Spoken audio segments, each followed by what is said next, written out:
Hi everyone, this is Celeste again, and today I will be showing you how I do basic nail prep using the Dry Manicure method.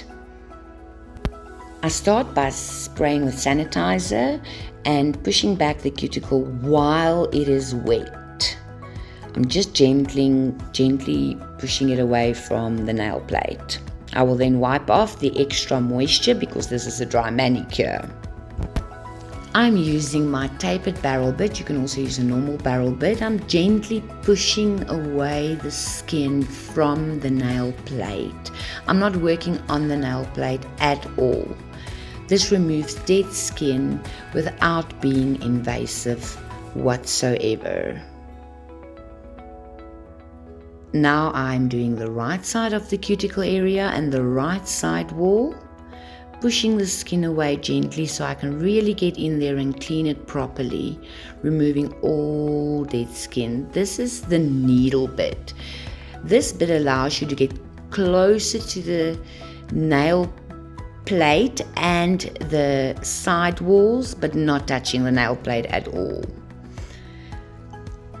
I will now be doing the right side again, and as you can see, there are still little bits of dead skin coming off.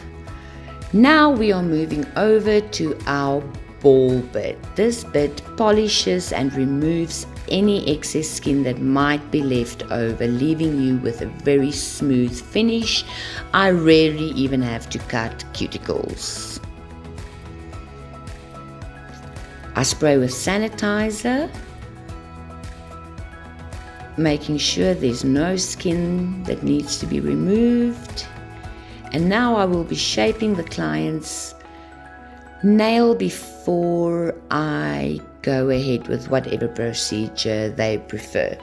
I remove the shine from the nail plate. I do not rough up the nail plate whatsoever. I never touch a client's natural nail plate with a file. You simply need to buff lightly. Wipe with sanitizer and voila! Easy prep. Nothing in your way, and I ensure this method causes no lifting.